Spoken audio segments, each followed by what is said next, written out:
Hi, friends. Welcome to episode 14 of the Stoked to Have You podcast. And as always, I am stoked to have you. And I'm also super stoked because today we have a guest. And today's guest is my friend Emma. Emma and I met years ago. We talk about how we met, our adventures as creatives, and then we kind of dive into her journey as a creative, into photography and life and philosophy and her now profession of a wedding planner and how did she get there. And it's a beautiful time when you get to talk to someone about their journey. And I love talking with my friends and learning something about them. So without further ado, here's Emma and I. Hi, Emma. Hello, hello. Oh my goodness, it's good to sit with you. I know, it's been so long. It's been so long. Okay, so how long has it actually been? Because I think the last time, 2021. 2021? I thought it was 2020. Or 2020. I had the end no of 2020. idea. Oh my God. So much has happened. So I'm excited to catch up. Yes. So we met at the Lunch Ladies. Is that really where we met? I was trying to rack my brain about it. I think so. Did we took one class together? I believe. That's we took, I think, a few classes together, but like the first one that we took. It was when we were doing the like lunches outside in the back. Like they had like an event going on in the back, I think. Yes. Yeah. Which was so much fun and very hard. I can't remember if I did photography that day or not. I maybe did, but I think you were partaking in the workout. Who knows? Who knows? It was so long ago. But CrossFit Defined with CrossFit Defined. We What a did good Lunch gym. Ladies. Oh my God, just so much fun. Oh, that was a really good time. I remember being in like such a slump, and then Lunch Ladies happened, and I was like, I know. oh, I'm out. I'm good. I feel I'm powerful. like I get the CrossFit cult. Yes, the cult. I'm always telling people about that gym though, because the community there is just amazing. So rad. It's Yeah. amazing. Highly recommend. If you guys haven't gone, go. CrossFit Everyone's Defined. cool. It's just a good time. Like They bring pugs to the class too. all the puppies. Oh, that's how you know it's gonna be a good gym. All Dogs. the puppies. But I do remember like being intimidated because a friend of mine, Igor, was like, you should totally do this class. And another friend of mine was in it. And I was like, I don't know. I know. I usually don't like working out with people either. Yeah, I love working out alone. I like the routines and everything, and I wish I could just take the routine and go home with Yes. it. But that's not the point. Yeah. It's the community. And it was really cool working out with just like women and everyone being like, just. And Sarah's playlists were always amazing. Yes. Ah, what a gem. But yeah, so that's how we met. Yeah. And then I realized that you did photography and we're both creatives. And like, oh my gosh. And then our first shoot together. Which one was it? I'm trying to think. Because the second one was the ghost one. Yeah. And then the first one. Oh, it was your running shoot along the lake. Yes. yeah. And that was so fun for me because that was at a time when I was like really trying to practice my angles and stuff. You remember like jumping over me? Dude, I remember when I on the slid ground. and I fell? No. And I scraped my knee and I was like, "Whoa." Oh, yeah. I was like, your low-key, trainer this- had came with us that day and he was like telling you all the things to do. But I was like, no, jump over me.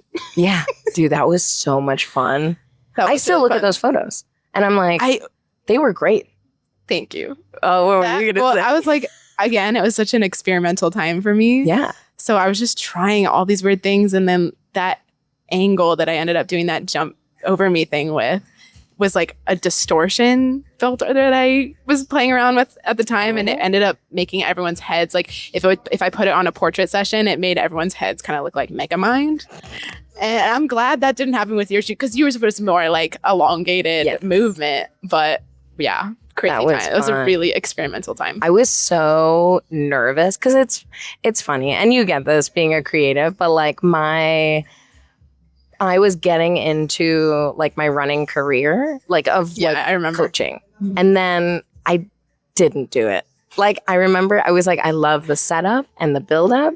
And then that's when I realized I really want to get into or years later, I realized I want to get into consulting because I'm like, I know how to do this, but I don't want the business. I want to build. Yes. My dad has always told me to go into consulting, but I'm like, what kind of consulting? Consulting is you can be a consultant for anything. It's true. I mean, for you, I feel like you could consult about a lot at this point. There's a lot of overlap. Yeah, There's a lot. I will say there's a lot of overlapping skills now that I've been 10 years into it. But and we talked a little bit about people before this, which like consulting, like not everybody knows how to deal with people. And like, I love people. And I'm like, that's the thing I really want to get into. I always say I love unorganized chaos. People are unorganized chaos. Very in our brains true. all the time. Absolutely. Did you know not everybody has like a voice in their head? That learning that freaked me out because I'm like, what do you mean? I remember meeting or talking to a friend and she brought it up to me. She goes, do you have a voice in your head? And I was like, first of all, what? And wait, did you not? I do. Oh, I was like, okay. I do. She didn't. But she was like, do you have a voice? And I was like, what? And she's like, do you like think your thoughts before saying them? And I was like, oh yeah, 100%. Like, well, I would hope all people do. No, she doesn't. No. I mean the whole thinking before you speak thing. No, she doesn't. She's like she just. But the voice. No voice. I know. Like she's like I just grasp. Like think it as I'm speaking it, and I'm like, wait, what? Yes, this is a. No, that's even freakier. Yep. Oy, I guess that's how a lot of like arguments start between people. That's crazy. I'm like, you know what's funny is I've met quite a few people since then, and they're all very level-headed. Like, she's super calm. She's a very, like, calculated. I'm like, interesting. I wonder if those are related, but. Maybe there's something wrong in my brain. No. Maybe there's something wrong with us. I like this chaos. I do, too. Sometimes I'm like, But do you hear your voice? Like, do you hear your own voice? Or is it just a voice? Is it just a random voice? I sometimes hear my voice, and then I think I sometimes hear like a southern old woman. Oh my god! Just a like Mike Wazowski on my. Yeah, right. That's what I'm gonna start imagining. And Mike Wazowski. I can't even do the guy with one eye. And then we just go into we just start talking about animation pictures. So yeah, but I remember learning that and being like, that's weird. And also very fascinating. The brain is fascinating to me. So definitely. I could go on forever about the brain. Totally. But okay, so when I met you, photographer, and now wedding planner. I know there's kind of a jump. It's wild. To me, it doesn't seem like a jump at all. But I'm like, I haven't seen you in so long. Yes. And we're catching up on so much that you're like, what is the timeline here? Dude, I love it. So it's all very fluid in my brain. Yeah. Let's back it up. Let's start from the beginning. So I got a little bit, but I want to talk about this with everyone. So you got into photography because of music. Wow. So when I was in high school, I was taking guitar and voice lessons from the band Shade, and I always thought they were super cool. And I guess I just let me back it all the way up. Okay, let me back it all the way up. I became super passionate about music. I don't even know when it started, but it was just the thing that I wanted like my life to surround itself in was music. And so when I would listen to songs, I would go to bed with my iPod in my ears and like hide it from my parents as I was going to bed, and they would like find me asleep with the headphones still running. So like I just loved music so much, and when I would fall asleep like that, I would imagine myself like on stage singing whatever song. And so I think a lot of like young girls do that just because music moves us in so many different ways. I had many shows in my bedroom. Yes. And I would love to like put together little random videos in my bedroom of me just like going crazy, jamming out. And I would like swing myself off my bed with like the little edge of my bed. Oh my God, it was so fun. Oh. So I just became super enamored with the way music like moved through me. And when I got to the end of high school, I started this little cover band thing on YouTube with a friend. And I was just like, this is the only thing I actually really care about. So let me just form my entire life around it. Dude, that's kind of what I did. I was like, I don't really have anything else that I'm super passionate about. Let me just immerse myself completely, and not knowing what that entailed at all. Yeah. So when I was learning guitar and voice from Shade, that was at the end of high school. And then I came to Chicago to to chase that. And I quickly learned it wasn't for me. So wait, did you go to school here? I went to Columbia College, Chicago. You did? Yeah. Oh, shit. Did you not? I did not know that. I thought you went to school somewhere else and then moved here, but then I was like, wait, the timeline in which you moved here, that would make sense. Dude, how was Columbia? It's so funny. Whenever I say I went to Columbia, people think the one in New York. That's funny because I only ever think it's I'm like, you can think I'm that smart. That's fine. By the time I got there, well, let me back it up a little bit. So they had come to Washington, D.C., which is, I'm from the D.C. area. So they had come to do like a little presentation on the school when I was like applying to all the colleges and whatever. And my dad took me. And the one thing that he will still say, my dad will still say this, and I will still remember it completely, is they said, if you're coming to Columbia to be famous, this is not the school for you. If you're coming to understand the whole of it, the business side of it, and how you can grow in it, this is for you. And so I said, okay, great. Because I was like, maybe just go out to LA and like apply to all the schools out there. And I'm glad it worked out this way because I love Chicago. But I mean, it's such a great school. Yeah. But by the time I got here as a freshman, it had like a 42% dropout rate. So it's a really small little art school. I actually don't know how well it's doing now. Whoa, I did not know that. Yeah. And I was just like, here I am at this little art school. And yeah, the timeline kind of shifts from there. But yeah. So then after school, so you're in school. I'm in school. And you're going for music. Mm-hmm. And then how does that transition into photography? Crazy. I'll keep on keeping on. Okay. Keep on keeping on. Long process. I feel like I could dumb it down to like bullet points, but I'm not going to. So please don't. So after my first semester, I was in music performance when I got there as a freshman, and I took one music theory course. And at the end of that first semester, my professor comes up to me and he's like, "What's your major again?" And I said, "Music performance, but I'm switching over to music business the next semester." And he was like, "Good."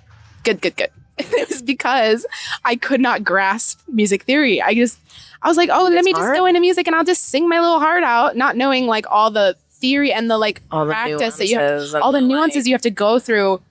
And for a lot of really famous musicians, it does just come to them, but yeah, there's still a process of like organizing that chaos in their process. So I quickly switched over to music business and I finished out that degree. That's what my degree's in.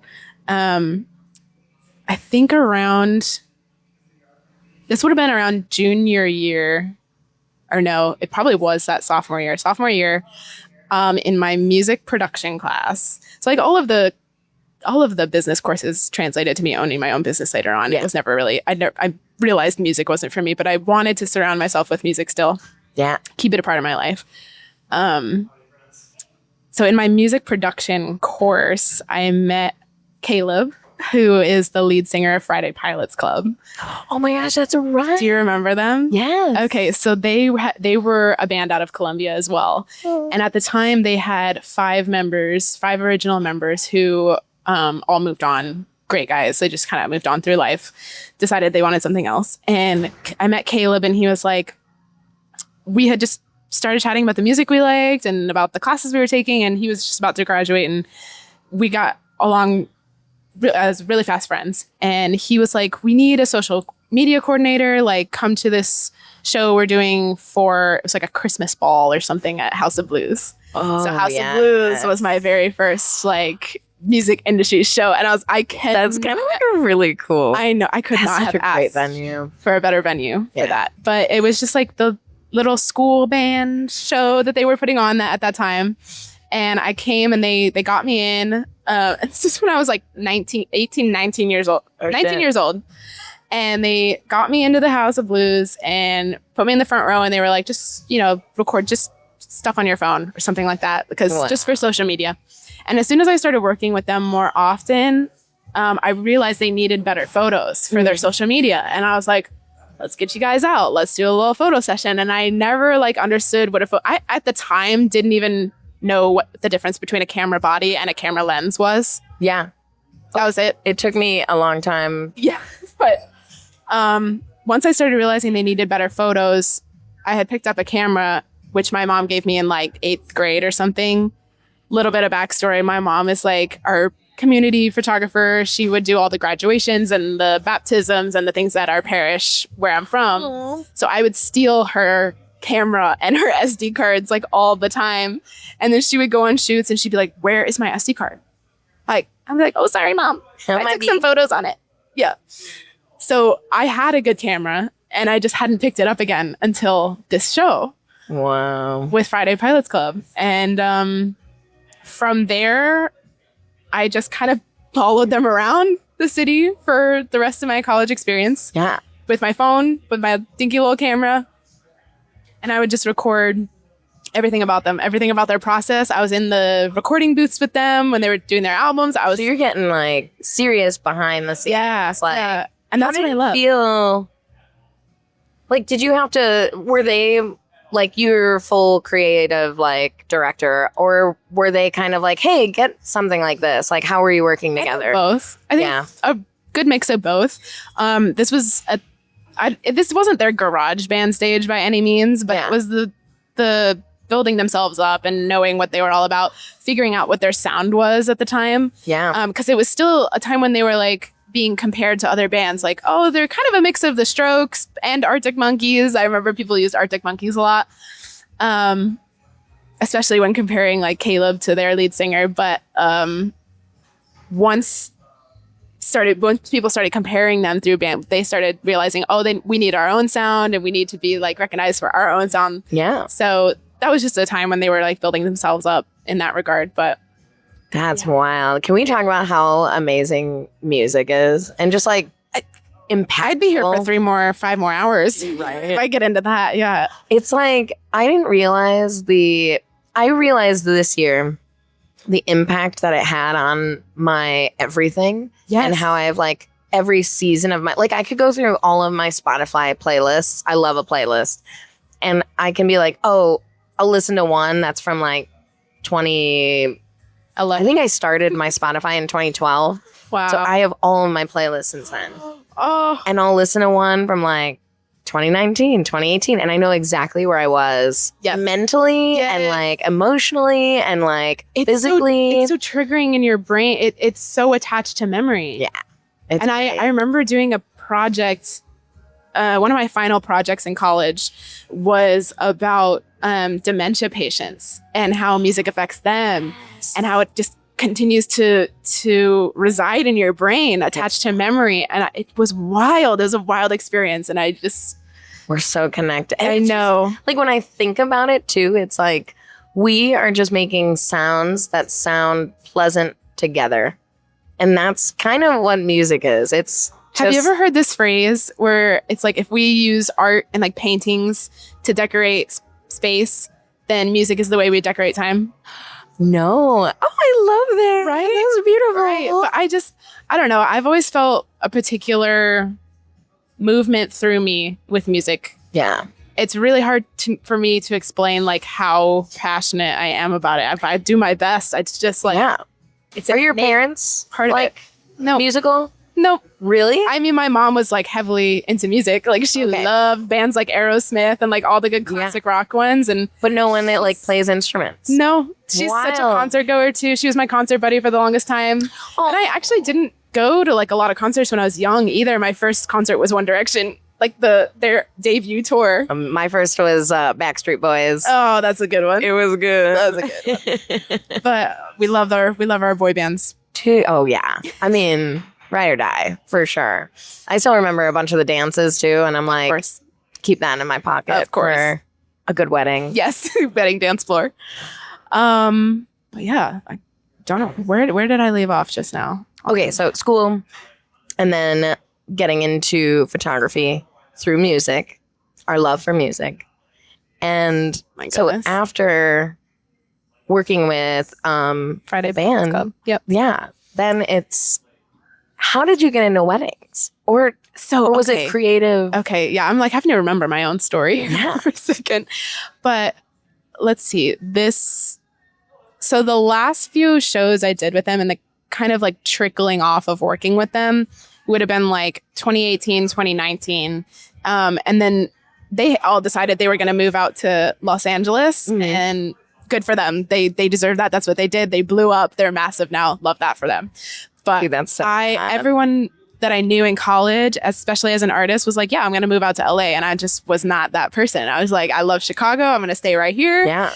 And this is such a good pocket. Yes. It's such a good creative pocket too. I think people automatically think, let me go out to LA to further it. It's like LA or New York. And then it's like, Chicago is definitely, it's definitely saturated, but it's like, I feel like there's so many different facets. Yeah. And it's a people city. Like we all support each other. It's not like anyone's competing the way they are in Los Angeles. Yes. And the way people are so stressed in New York. Like, yeah. Yeah. Or even in Atlanta. Like that's a big music city, but like, no, my experience, at least between the two, I'm like, I know. Chicago wins. I love Atlanta and it's so beautiful, but like coming back here, the support I got with just being around people, strangers. Yeah. Like walking, like I love talking to strangers here. It's amazing. The bathroom experience in Chicago is unlike any other, where you walk into a bathroom and it's like everyone's a fan of everyone. Yes. Yes. Sounds silly, but it's so true. Anyway, so like 2018, 2019 would have been like the time of trickling off working with them. Yeah. And then the pandemic hits. And this changed everything for everyone. We all know this.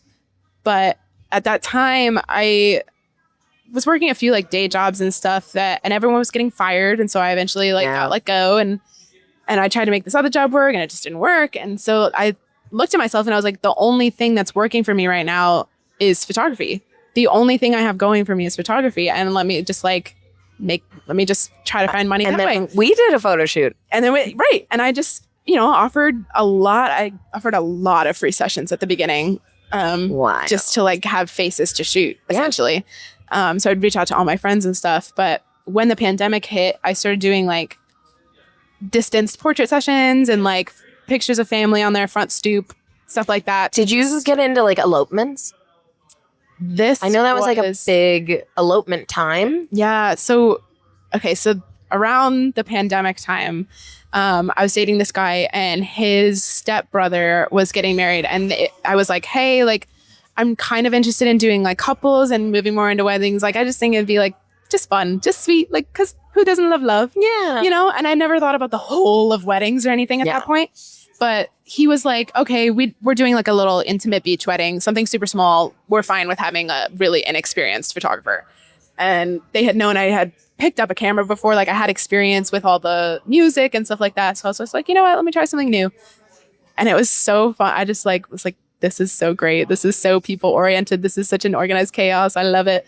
And so that's how I got into weddings in 2020, believe it or not. Wild. Of all years. Of all, I know. Because they all got pushed. They all got pushed and then pushed for 2 years. It's amazing the creativity and the entrepreneurship that resurfaced in 2020 because everyone was like, well, what am I going to do? I need to do something. Exactly. That was exactly my thinking. That's when I moved, but that's when I was like, oh, I'm restarting a business. How do I do that?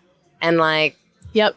And I just had this stupid blind faith in myself. Dude, if not you, now. Then who? You know what I mean? Right. Yeah. So I just put everything on me. And I remember I don't actually think the band had moved out to LA at this point, maybe a little bit after, because I remember them being like, wait, you have a crazy eye. And I just started to get better and better. Very fun angles. And I remember when we were shooting, at least for the running shoot, it was oh, let me do the one you're jumping over me. And I'm like, okay. I think at some point, somewhere between 2018 and 2020, people had known me for that angle, the bottom up angle. Yeah. I think it really is from working in the music industry because you're in a photo pit and you're shooting upwards a lot of the time. So I think I just kind of perfected that angle. Yeah, a lot of kicks, a lot of high kicks. So, and it's so funny too because it doesn't hearing it out loud. I just remember, don't kick you. Don't fucking kick her. Don't kick the camera. Right. Don't kick the camera. And make the jump. And then whatever happens. Yeah. Don't face plant. But it's so funny. People would know me for this angle. Yeah. And then I don't know, when I started furthering stuff in weddings or just more portraits in general, I was like, let me ditch that. I don't want to be known for one thing. I don't want to be known for just this angle or let me have a more well-balanced portfolio. But it was still a time when I was just super, super experimental. Yeah. And but you did it. Like how, oh my gosh. was there like a time where you were thinking like you were like, I have this idea, maybe I could turn this into a business, and then like, what does that look like? Were you fighting yourself, or were you just kind of like, you said you had like, you were like, no, I was pretty gung-ho, but like, were there any trepidations? I mean, many. When you're taking a chance on yourself, there's going to be a lot of turmoil. Mm-hmm. But you just have to, people ask me this all the time, like, how did you do it? I'm like, I don't know. I just did it. Were you certain? You were like, I'm going to do it. I'm going to see this through. Or were you like, I'm going to try it? I think it was more, I'm going to try. But I think it's just knowing that I'm capable. I was going to say, you're driven. Like you are constantly moving. You're constantly one thing my dad always used to drill into us as kids, me and my siblings, was he would always ask us, when am I most proudest of you? And the answer was we always had to say, when I try. And I think that really like, I was like, oh, Dad, don't ask me this again. Like, oh, Dad. But oh my God, like it really formed my brain into knowing that whenever I fail, it's okay. I'm just learning. You're trying. At least I don't you're doing. Really believe in failure in that way, because you just do and then you adjust. And you do and then you adjust. It's like life. It's like a video game. You learn like where to jump over the lava pit and not fall in. You know what I mean? And but you can't learn that without doing it. Yeah. And I think I will say like that now that I have like more work on my plate, I do come into the mindset of like, oh, let me think this through more first. Yeah. But I think when I was young and I was starting out, I was just like, I'm just going to do it. I'm just going to, and in a time when there was a pandemic pushing everyone down, dude, you just had to, because there was no certainty on when it was going to let up. Did you ever feel the pressure during the pandemic to lift people up? That's a really good question. That's one that threw me off a little bit.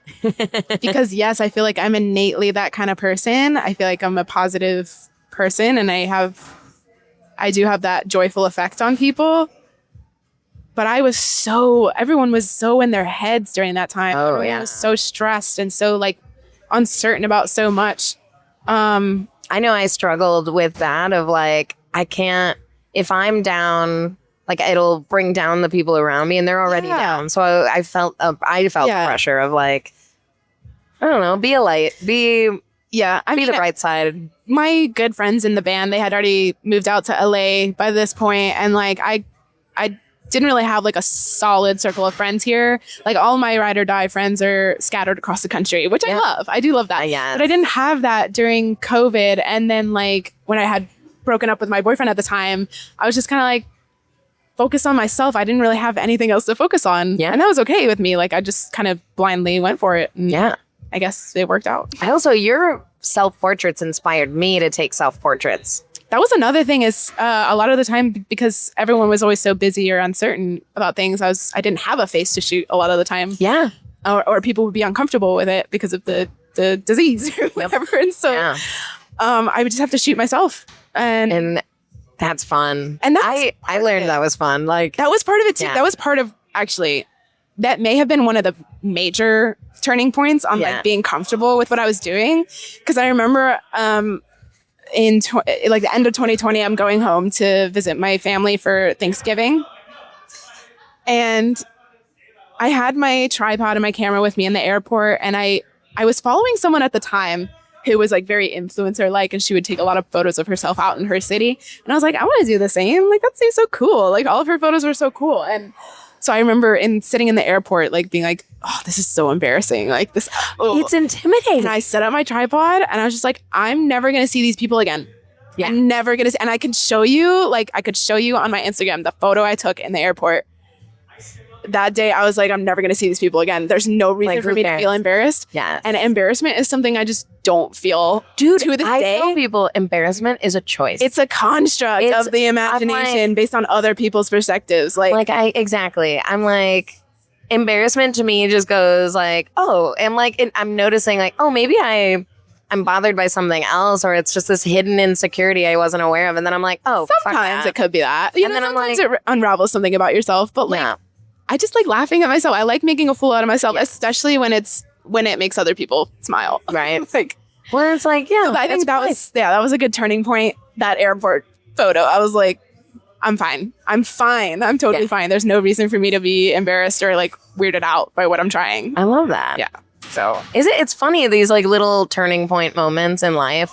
Like I have several where I'm like, oh, this had a crazy impact and it was just a blip. A total blip. And I'm like, so then I just started taking more photos of myself like around the city, and I invited people to go with me sometimes. And we had a very fun shoot for my what was this? So I think for it was my 30th. Oh my God, it was, yes. Was your 30th? I was like 25th and I was like, no, that was earlier. 30. Oh my God, it was so much fun. We did a ghost shoot with a sheet, and I loved that you brought the sheer sheet. Yeah. And I just thought that was such a cool, because like everyone was doing this like ghost shoot. Yeah. I think it was like, October or something. Yes. Yeah. And it was like that that one song, the Oklahoma song. Everyone's putting over it. I remember that. And I just remember you brought the sheer sheet, and I was like, oh, but you're going to be able to see me. And you're like, yeah, that's the point. Yeah. And like, I wanted mine to be different. Yeah. And it was also, but it was cool because I was like, I was coming in, I didn't have much of an idea. I just knew I wanted photos. I wanted photos from you. And I was like, I want to look cute and a little gothic. And then like it was so hot. I remember it was really so fucking I remember it was way hotter under the sheet than we thought it was going to be for you. It was so hot. And I was wearing all black. But this is like the type of experimentation that I was like, let me just try something and see if it works. Exactly. And then I had so much fun. I just remember, and I still look back at these photos. I'm like, oh, I want to do it again. Not the ghost one, but I was like something else. But I'm like, these are so much fun. And I'm turning 35 this year. Woo!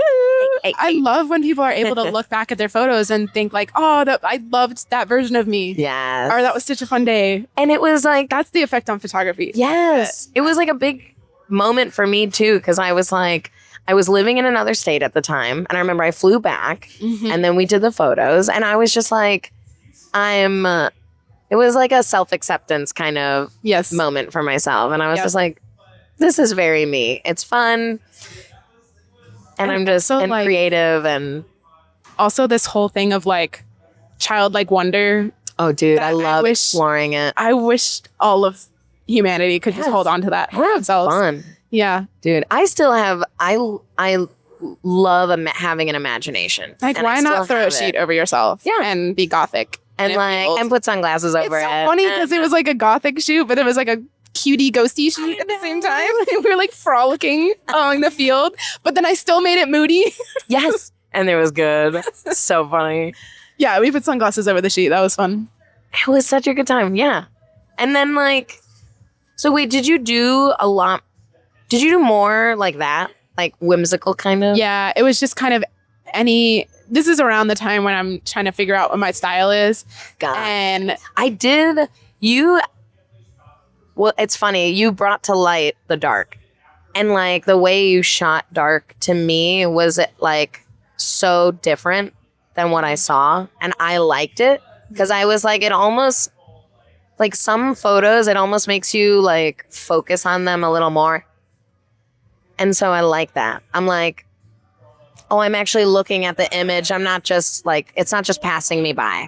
Yeah. I think I love the phrase, like, you can't have light without dark. You can't have dark without light. Yes. I think the reason dark imagery or dark imagination is, first of all, I'm a very bubbly person. I always say that like my work doesn't match my personality. So I'm very bubbly and social and like outgoing and bright and stuff. And then my photos are just like deep and dark. And and I think it's just more of my imagination and just the box of the Pandora's box that I pull from. Yeah. I didn't really see it represented a lot. It was just always the light and airy stuff. And when people would think about adding darkness to that, it was always just like a shadow and not the overall tone of the photo, I think. Or just adding like a linear gradient where you like pull up a little bit of shadow onto the photo. But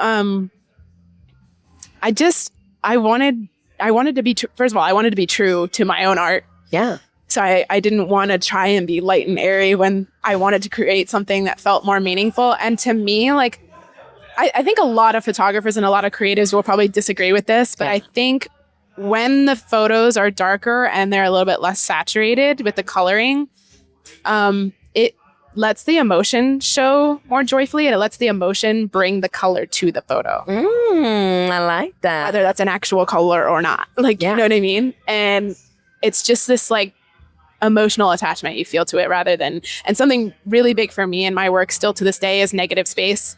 Yeah. There's a lot of negative space. I love negative space. And that's so funny that you mentioned, I talked about this with a friend of mine because we did a photo day last week. And I was like, we just walked around downtown and I was like, I love looking at the thing, but I like looking at like what the shape around the thing is. Yes. And I think that's when I say like darkness can't be shown without light. Yes. It's like the adding to it. They need each other. Yeah. But I mean, that's literally what this podcast is about, which is so funny because it's like you can't have positivity without negativity because it's like you wouldn't know it's positivity without. You wouldn't know the difference. You wouldn't know winter without summer. Like, that's why that is one thing I do love about Chicago is like, even though both can be brutal, the summer and the winter, I'm like, you get the appreciation.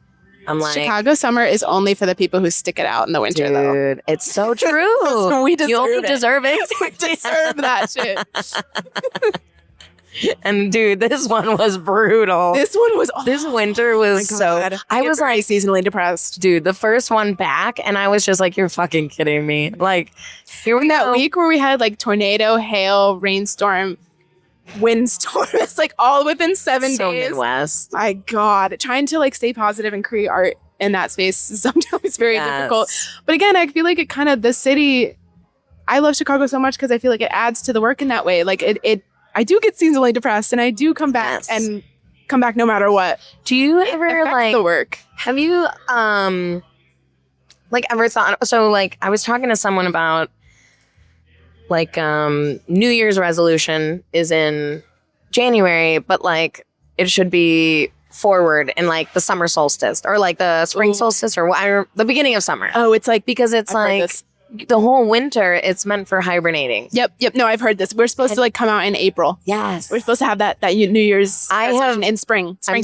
I feel like I've finally adapted to that where I'm like, a New Year's resolution will come later. Like I am hibernating. I'm in my like cave. As women, we feel this more than anything. Yes.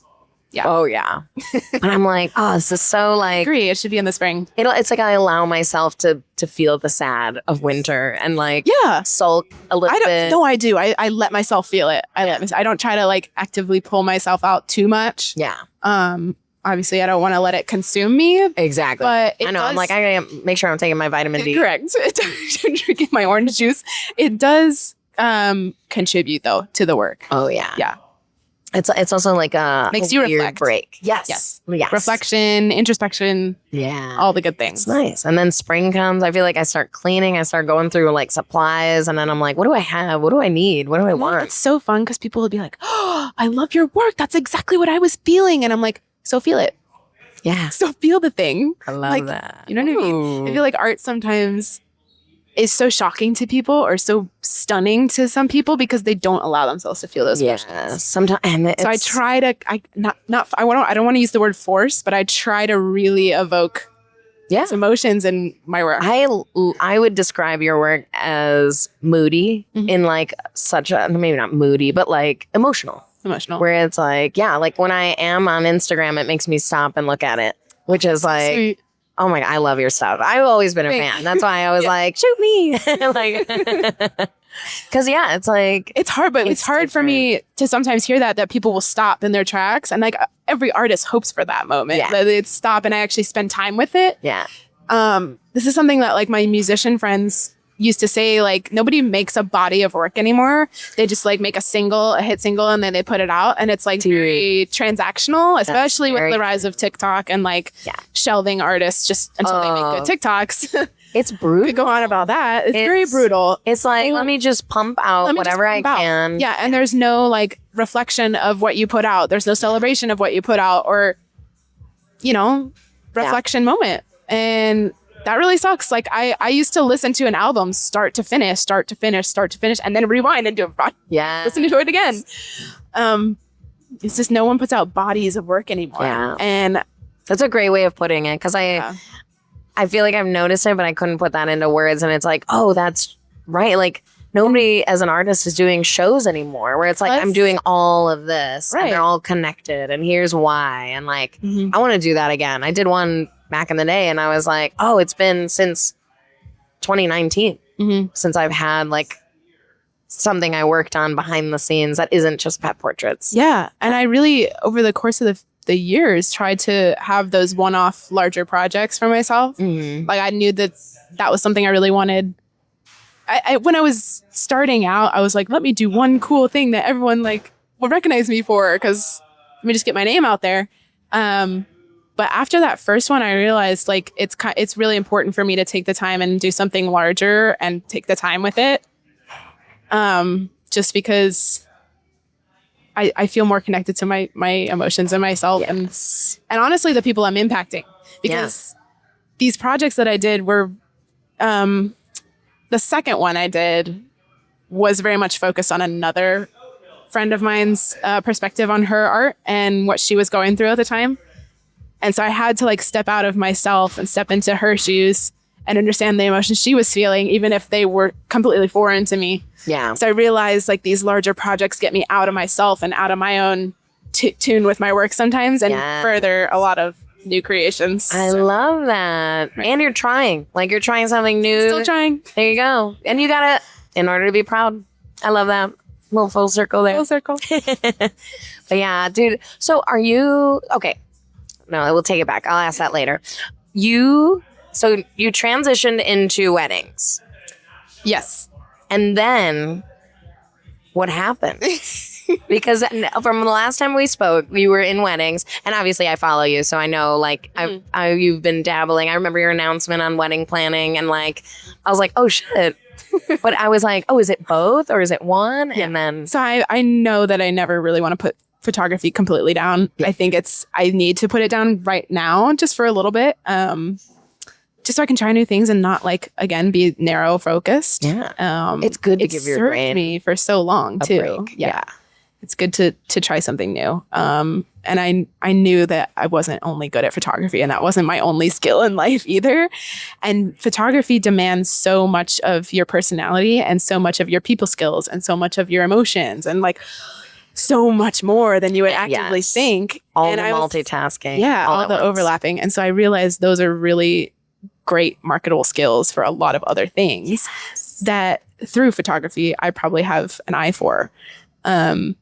Once I started shooting weddings, I fell in love easily with the like vendor communication and like liaison kind of thing, and talking to so many different people who had so many different backgrounds. Like I was talking to an astronaut once who was like, that's so rad. She was like the 90th woman in space or something like that. I was like, wait a minute, we haven't had 100 women in space. And so we got into this like conversation, and I was like, these are the types of people that I meet through all these like random skills and random conversations. And I was just like, if you take, let's say it's like 150 person wedding, let's just dumb it down to 150 people, which usually the weddings I'm working at like 250. That's 250 new connections. That's true. So I fell in love with weddings so quick. Are you a Libra? I am a Libra. I knew it.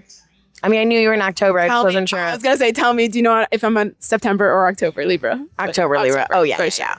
I was like, which tail end are you? We're the better one. Dude, we are golden retrievers, and we make friends everywhere. Yeah. Every Libra I know is just like, almost every Libra I know is like, woo, like new friend. But really balanced. Yeah. And you know that the symbol for us, the scales, is the only symbol in the zodiac that is not alive. Whoa. We did.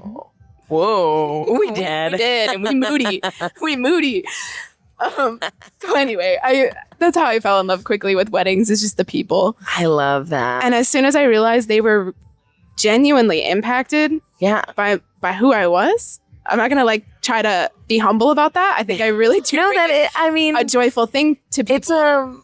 It's a not everybody has that. Yeah. And like it's a work in progress, like to constantly kind of be that. Like on. Yeah. So then I just started working more photography in weddings. And once I started having like the network, I was like, let me like see if I can do planning.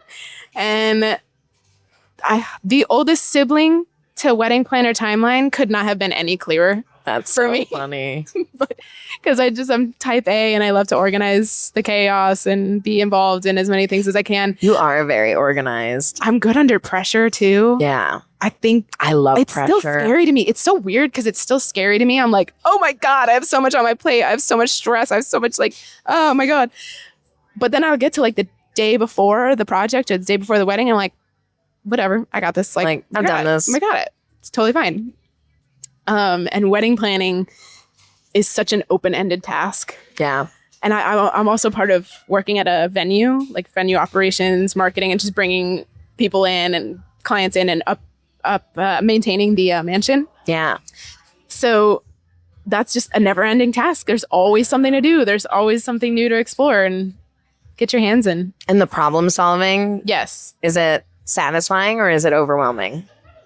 I think right now, because I am a new planner this year, it is a tad overwhelming, but not to the point where I feel debilitated. Yeah. I feel really excited about it. Good. I love a new challenge. Like I love making a fool out of myself in something new, and I love failing and trying again. Like Dude, I genuinely think it's so fun. So much to learn from failure. I love succeeding, but like it is not as gratifying as failing and then learning and succeeding. Don't hear many people share this point of view. Yeah. They're like, what do you mean failing? Like that's so harsh. It's such a like toll on yourself and your body. I don't know. But yeah, you learn so much more through it. And it's honestly, the way you put it just now is so much more gratifying. It is. Because I'll fail. Like I've had like a bad race or something.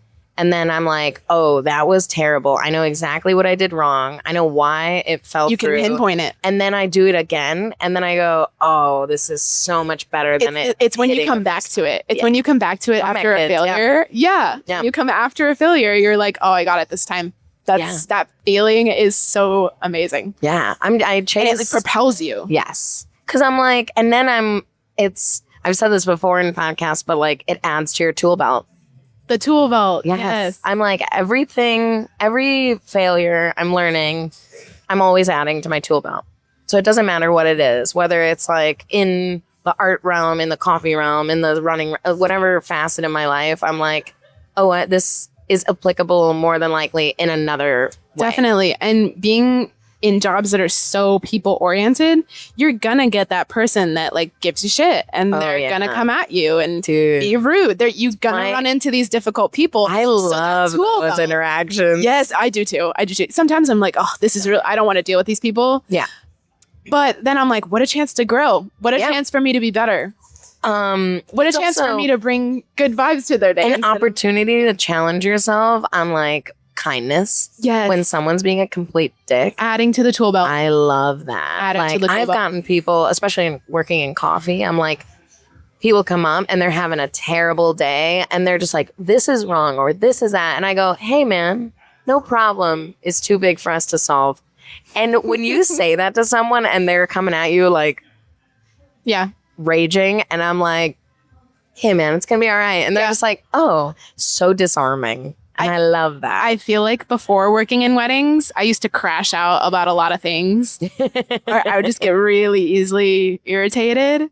And it would affect my mood so hard that I'd feel the need to like either hit back. Yeah. Not physically. No, like, you know what I mean? Just hit back attitude wise. But after working so many weddings now, I'm like, what do you need? Let it roll. What do you need? Like, yes. What do you need? Do you need a snack? Do you need a snack? I do. And if people are yelling at me, I just kind of let it happen. And then I'm like, no worries. You feel better? You good? You good now? You need a little juice box? You good? Need water? Need a nap? How we doing? Hey, and buddy, working with so many people that are different, then it just adds to my personal life too. Like talking to friends and talking to family, like being able to interact with them more respectfully. Yeah. Absolutely. It just makes you a well-rounded person, I think. I just love working with people. And that's like, so eventually I'd like to get into consulting for small business, mostly like food related. Love that. But I'm like, the working with people is such it's your business. You don't have a business without working with people. Yep. And you're the face of it. Exactly. And so it's like teaching people how to people I would love to do that. Because I'm like, this makes me think about like when I'm shooting couple sessions sometimes, I have to like play this weird role of intimacy coordinator. Yeah. And it's just all these weird roles that you find yourself in, and you're like, what? Oh, Where yeah. did this come from? As part of the job. People get really shy. Yeah, a lot do. Yeah. And that's just because there's a camera right in their face. Yeah. Like, they're not used to that. People don't have, like, a lot of couples don't have, like, random photo sessions. It's like their first and only photo session. I'm around so many creative people that do that that I don't realize that. Yes. Yeah. Me too. A lot of the time. So what is that like? That role. That like role Yeah. of coordinating intimacy. Well, I mean, at the beginning, this is why I did so many of those experimental sessions. Yeah. And I still do offer every once in a while a free session to someone. So I can have a new face to shoot and have something new for my portfolio. But most of the time it's for directing purposes, learning how to direct people. And I still to this day run into certain angles or certain poses where I'm like, I'll stand there and just look at them for like 30 seconds. And I have to remind them, I'm like, you guys are doing nothing wrong. Like, I'm just analyzing. I'm just analyzing. Yeah. And having to like tell people, I use a lot of movement in my photography to evoke like a natural, authentic movement between two people instead of just making it super posy all the time. And so I'll have to direct like a whole fluid motion. Like, okay, spin her, then dip kiss her, then like push her out, pull her back in. It's like a whole fluid motion. And it gets a lot of those in-between shots, but I have to learn how to direct people's bodies essentially in a way that feels natural to them. And then like, usually the first time around, it'll feel a little awkward. And I'm like, okay, just do it again. Like, just do it again. Like, and then they'll get kind of into it. And it's fun. It's fun. Yeah. It's fun teaching in that way. Oh, man. Yeah. Explaining to someone how to move their body. Like, that's why I'm so fascinated with like fitness instructors. Yes. Because I'm like, oh, you were telling someone who may not know like exactly what part of the body you're talking about. But like, so you have to bring it down to like their terms of like movement and like, this is what you should feel. And this is how you should like, versus like how you look.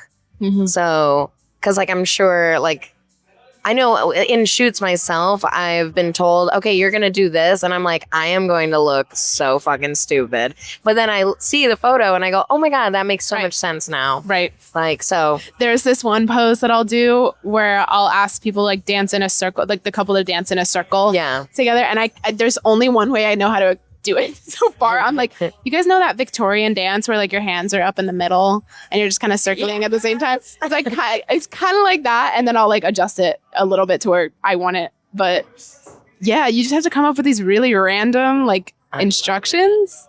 Yeah. But it's so fun when people get into it. It's so fun watching that wall break down. And even for the most nervous couples and even for the most like introverted people, there is a middle ground where I kind of think of myself as like a chameleon in a certain way where I'll mirror their energy in order to make them feel comfortable. Oh, which is just kind of part. It's you have to make people feel comfortable. Through that. That's actually that's fascinating because I would think because your energy, I guess, also matches my energy. We're both very excited people and like energized, and so I forget about introverts. I don't forget about them, but I'm like, oh yeah, sometimes you have to kind of like bring it back, calm it down, bring it back a little. I'm like, because it's like a golden retriever and a black cat, and you're just like, oh, maybe I'm a little much for you. But as soon as I'm very good at picking up that energy once I introduce myself, like, because a lot of the time I won't meet them until the day of their shoot. Oh yeah. So I think as soon as they say hello, I like can pick up on what kind of person they are. I don't know if that's just me being intuitive or just me having a lot of practice. Yeah. But I can sort of mirror it right away. I'll always come into a shoot with that golden retriever, like bubbly energy, always. But if it's not matched, then I'm not going to like force it. I'm going to make them feel comfortable and let them do their thing. That's cool. Because, a lot of people don't want to make out in front of a camera. It's fair. It's a fair point. And there is one phrase that I use nowadays that kind of gets people laughing. And I'm like, y'all ready to make out? And even if they don't want to, they laugh. And then I get that natural laugh photos. So. And then you're just like, okay, a little icebreaker. Here we go. Correct. That's so funny. Yeah. But I enjoy the intimacy coordinator kind of part of it. And all those other like weird roles that I step into. It's been fun. Well, it's like we were saying earlier, like love. Like, I love love. I do think as a wedding photographer, wedding planner, you have to love. You do. You can't get annoyed by all the nuances of like, you know, family being involved in the day and like all the other things. Yeah. Oh, and there's so many distractions on a wedding day. 100%. Like, I'm always telling my couples weddings are very much a production, but they're a production for us, your vendors. Like, you guys just be in love. That's it. yeah, your only job is to be in love. And Better for photos anyway. It's true. Oh, so like, okay, so you in music and weddings. I know it's a long story. And these one-offs. I know, it's wonderful. And like, this journey has led to wedding planning. And like, are you working on any side projects right now? Not those like large scale projects that we were talking about before. All I right. think I'm very much open to the next one. I think it's on the horizon. I can feel it. Yeah. And whenever I do these kind of one-off projects, I can just feel it. It's like a sense of... You did like a storyboard piece, right? Or like, not a storyboard, but like, it was, what was it called? Vitals. Yes. Okay. Okay, I'll talk about this. Yes. I'm so, because I don't think we ever talked about this. This was my first project right out of college. And so I graduated early, December 2018. Yeah. And then I decided that I just needed to put my voice out there. It was very much me finding my own voice at the time, but I was like, there's no better way than to just put it out there. Yeah. And so I decided by the end of 2019, I'm going to have released my own photo book. And it was not a photo book in the traditional sense at all. Yeah. It was a music photography like magazine almost. It was very, very thin. But I decided I was going to write pieces. I was going to write little diary entries before the show that I was shooting and then write one after the show. And so it would be like time stamped. It'd be like 6 p.m. Here's how I'm feeling before the show. Here's who I'm seeing. But it was never about like the bands or the actual concert I was going to. Yeah. It was more just about my process within my art. Ooh. And so I would do those little entries before. And then a lot of the time when I would come back, it would be so kind of like concert high, like energy, like very chaotic. And I would talk a lot about like being backstage with them and being in the photo pit and what each of those spaces looked like. Yeah. But I was just taking people through the process of creating art in general, not what I was going to shoot. Oh. And so I took this off of, or I don't think I took it offline. I think it's still up there somewhere, but I just like deleted the link kind of from everything. Oh. It's just, I don't know. I don't Why? really, I don't know. I mean, people bought a lot of copies when it came out, but I don't know. It's I just didn't know that there was a physical copy to buy. There was like a link. It was like a little online bookstore kind of thing. I want one. I thought I gave you one, but I could be wrong. I can just give you my copy here. But, so that was called Vitals. And I called it Vitals because I remember like I have a lot of health anxiety to begin with. And I remember sitting in a doctor's office once and he's like, let me check your vitals, you know, like, let me make sure everything's good. Yeah. And he said that. He's like, let me make sure everything's good. And I thought about it and I was like, okay, your vitals are good when you feel good, when you are in an equilibrium point. And I thought about like, what was my equilibrium point where I feel like most myself? And it was when I was in music, when I was creating something and the whole process of creating something in the first place. So I called it Vitals. And that's the story on that. But I released it. I was done with it October 2019. And then I kind of like created a release plan for myself. Yeah. I remember that. Yeah. And like this countdown. And but I was showing everyone the process online too. Like I was taking pictures of myself, like working on it and like where I would work on it. And I was starting to really like, by the time it was almost done, I was being like, oh, here's all the artists that are included in the book. Like, here's who I was covering. And I don't know, I tried to get people involved with it as much as I could. And then I had people like, the people who had like pre-ordered, I was having them like talk about it with me and stuff like that. Wow. But December 14th, 2019, it came out. Wild. Right. You know, December 14th, 2026 is when I had my kidney surgery. Crazy. Oh my goodness. Dates. I know. But yeah. So long ago. That was like a lifetime ago. I think that's kind of why I took it off. As you were like, I've moved past this. It was, I mean, I don't hide anything. I would love to still talk about it. And like, it's part of my story, but it was like, very much a new artist I get that. time. Because like I've done, like I did a show in 2019 where I was like, cool, these pieces were very much tied to that, but like I wouldn't show them now. Yeah. I'm like, they're not a representation of me anymore. Correct. Yeah. Yeah. I love that. And then I had my second large scale project in 2021. And so right before the pandemic hit, I was on tour with a dance competition company called StarQuest. Whoa. And this was like, I don't know, that's cool. well, this was like, we would generally have with this company 4 tours going on at one time. So a new city each week. So we'd have like a crew of 12 members unpacking like an 18-wheeler in 4 cities at one time. So they would fly us out on Thursdays. We'd have show days Friday, Saturday, Sunday. And then they'd fly us home on Monday. So we have like Monday, Tuesday, Wednesday during the week to like chill out at our home. And then they'd fly us out to a new city. So right before COVID hit, I was doing that. And then that's how I met this friend who we ended up doing this project with.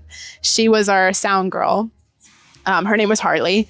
And when COVID hit and that whole tour shut down, it was supposed to be January through June of 2020, like a 6-month tour, and it got cut short.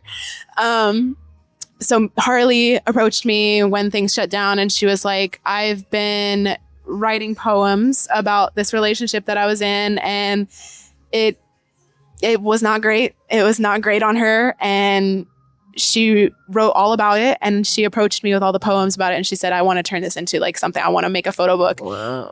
Or not photo book. She said, I just want to write a book of poetry. And I said, let's like make something out of this. Like let's recap your story. Yeah. And this never came to fruition. Oh. This actually is never released. And we had like a kind of finalized book about it. And I think just like the process of getting it out was so difficult post-COVID, where we were just struggling to keep our heads above water personally and emotionally and, you know, all the things. So it just never came about. But we had dragged all of our friends, like 4 of our friends each or something like that, to the desert, to Joshua Tree. I remember seeing photos of this. Yeah. So we went out to Joshua Tree. We had rented this house where it was a really new house too. Like it had not been decorated in any way. And I kind of liked that because we had like full creative freedom over it. Yeah. So we brought in like all the props and all and we had our friends like model her story. Yeah. And the story is about an insomniac who is like rolling over her past, like in her brain all night long. So the story is just like one fluid night. Ooh. But the fluid night, we would go off on like tangents where she was remembering the past. So it was like a very crazy timeline. But that project was called Yesterdays, like DAZE. Yes. So like you're in a daze, you're in a haze about like remembering the past. And the main thing that I took away from this, I remember getting to the desert, and the desert is unrelenting. Yep. Like gear problems were everywhere. It was so hot. I mean, our coolest day was 92. It was so hot. So just stuff Everyone's overheating. Stuff that I did not think about. Stuff that I just didn't think about, had not run into yet as a creative. And sometimes to this day, I'll be like, oh, I should have done more. Like I should have done better by dragging everyone out there. Yeah, but we got out there, and when the gear problems started going wrong, we were like on the drive to like go get some fixed gear or whatever. And I remember someone who I had just met being like, I love this, that we're just talking about our emotions and we're just getting through them, and we're just like surrendering to the desert, and we're all good. And by the time this whole project had been wrapped up, Harley kept reassuring me and reassures me to this day. She's like, I know that it never came out, but this healed me. It healed the process of what I was going through, and it helped me understand it. And that to me is like just so wholesome and so worth it. I love that. It's like it's something you don't run into a lot. Okay. Was it at any point, was it hard not to release it? Yeah, I think we have been through so many versions of it that we were kind of like, why are we actually trying to put this out? Why do we need other people's perspective on it? And I think it was really just about her trueness to herself. Like the process was more of the art, like than the actual like outcome. Yeah. That's cool. Yeah. And you know what? Now that you put it that way, I'm like, that's such a great way to put it, because that's what I'm all about to begin with, is the journey and not the destination. Yeah. The destination is whether whether it comes out happens good or not. Yeah, it's like, what did I learn? What did I get? Right, What did we do? That's so cool. Because I do remember you posting about that and being like, where is it? Yeah, I do feel bad. People still ask me to this day. They're like, "What happened?" I mean, I still got to see part of it, which is really cool. And and I think it gave people a lot of that courage to like just try something. Yeah, just let it not work out. Let it be fun. Just have fun. Yeah, everything about that project was so fun. And so I have 2 tattoos from either project now with me wherever I go, and I love that. I love that. Yeah. Oh, that's so fun! Wow. Oh, this is a long story. This is there's so a lot wonderful. of tangents too, dude. That's life. Yeah, and I especially as like not only a creative but an entrepreneur, like that's life. Like if it doesn't have tangents, like I think the great thing about my story is like it shows people how capable they are. Yeah, like you can try again, and you can try again, and you could figure out something new. Encouraging people, like I've mentioned, I'm like, I'm everyone's biggest fan. I'm like, if you're gonna tell me you have a cool idea, I'm like, dude, I'm gonna hype it up. Yes, I'm gonna hype it up. How can I help? If not, can I steer you in the right direction? Yes. But yeah, it's like, do the thing, try the thing, and if you fail, cool, that's fine. At least you tried it, right? Like, and doing and that's more. Something people like a lot of people don't even do is try.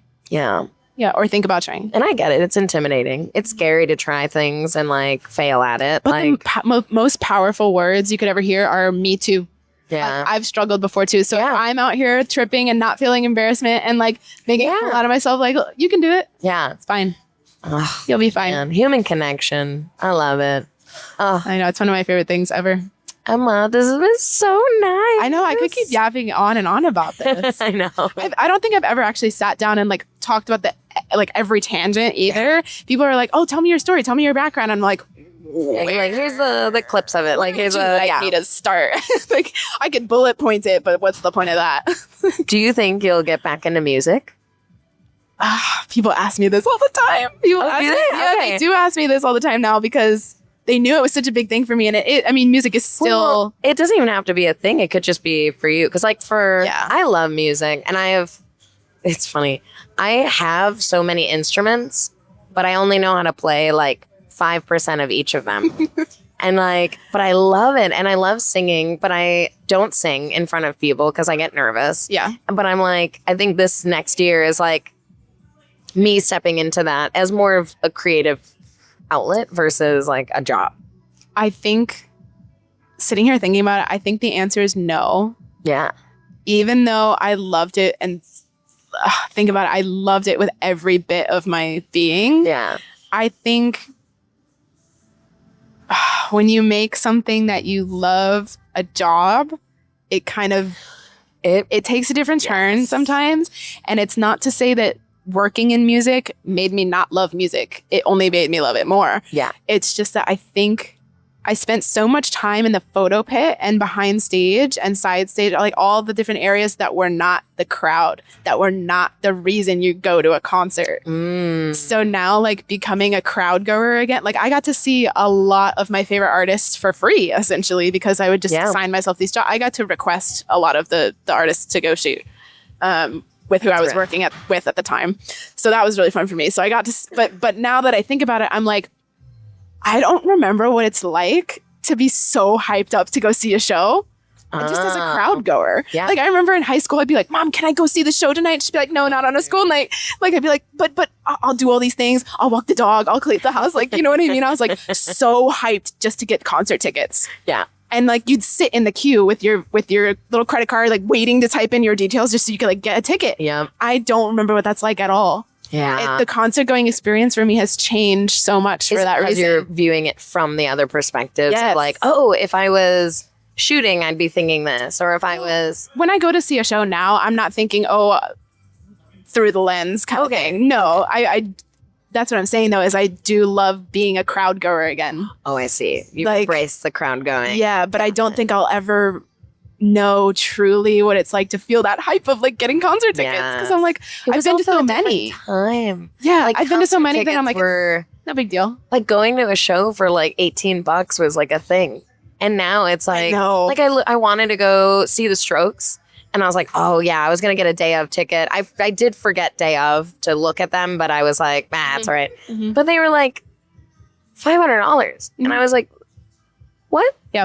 And But how I'm much like- are they even seeing out of that? Yeah, So it's Lollapalooza's this weekend, Oh, and dude. like I was watching one of my friend's stories, and she was like freaking out. She's like, "I'm so excited to see like this artist." yeah. I'm like, I can't remember what that's like. Oh, see, I do I get that love. for a few bands, but Yeah. not every show. Correct. Yeah. Yeah. And what So about interesting. getting into making music, like yourself? That was never going to be a thing because it just No. wasn't my path. Yeah, I mean that's Okay, why I so went. that was a chapter that's already kind Yeah, that's why I went to college in the first place, just because me feeling passionately about music. Yeah. I was like, oh, let me just do that. Let me just become a musician. Yeah. And I didn't realize like, oh, there were so many other things I There's could have done different- in music than Yes. just be the musician. You know, it's funny. I always wanted to be like the person that assigned songs to movie. Like, Yes, music supervisor. there we go. So I say this all the time. I love talking about the parallel universe theory. yeah. I know there's a version version of me out there as a music supervisor. Yes. I love that. And that's why- I hope that maybe we work together. Yes. That's why I love music scores. Like I'll just listen to scores like without lyrics a lot of the time. good. I love listening to the Dune soundtrack. 'Cause Oh, I listen to Interstellar. yes, me too. So good, dude. Hans That's a Zimmer, good, like, Hans Zimmer never oh fails. my God. Never fails. What a That's gift. one that actually I would be so hyped to go see is Hans Zimmer. Oh, yeah. I would be genuinely out of my mind Oh to my go see God. Hans Zimmer, especially because like he's probably the only artist I've listened to since I was like 5 years old. Like Wow. very much consistently. He did the Spirit soundtrack. The I Disney I horse saw film. Spirit once, but I Yeah. did not know he did this. So that soundtrack, like I feel like that soundtrack alone launched me into music. Truly. I love that. Truly, because I was like, whoa. I was talking about this with my dad. He's like, Spirit was so hard to watch because there was just neighing. There wasn't any like dialogue. But then you look at it and you're like, okay, if there's no dialogue, there's music. And so you're Yeah. feeling a lot of the emotions just through the music. And I think that soundtrack completely changed I my love that. trajectory in loving music. Wow. Oh, music is the best. And we thought about like all the way back. Yeah, right? Full circle. Yeah. This Well, one's thank you fun. so much for talking Of with course. me. I love catching up. Oh my God. This has been wonderful. It's been so lovely for me to like look over everything too. Yeah. Look back. And so if someone wanted to reach out to you for wedding planning, Yes. how do they do this? Could just reach out to me by email. I will say I am figuring out the freelance planner route. Okay. So I'm with a company. So you're with a company. I'm with a company right now. They're called Lee & Co. And they kind of like send me out on the gigs. But I can assign myself That's the kind wedding. of nice though. I can assign myself the weddings though, which is great. Ooh. So it's very, and I can work in any state Yeah. right now. That's fun. Yeah, very Have fun. you traveled yet, or will you be I'm going to traveling? be traveling to Boston in September. That'll be my first one. When with are you them. going to Boston? End of September. Oh, I'm going to be there the 19th for an event. Dang. But I was like, that'd be cool. yeah, so I'm with a company right now that's kind of like, there is a lot of overlap that I feel like I'm capable of already with photography and wedding planning. But I Oh, want to yeah. stick it out with them at least till the end of the year just so I can like Learn more ropes. terminology. Also, it's fun to just like not have to be the person Correct. leading the ship. So if people want to reach out to me for wedding planning, you can do so Yeah. via my personal email. But again, like I'm still kind of figuring out the role that I have on my own. But yeah. Yeah. Oh, thank you again. It was, Of course. I'm so stoked to have you. Yes, thank you for having me. Awesome. All right, guys. Stay tuned for next episode. Thank you again, Emma. Thank you. Bye-bye. Bye.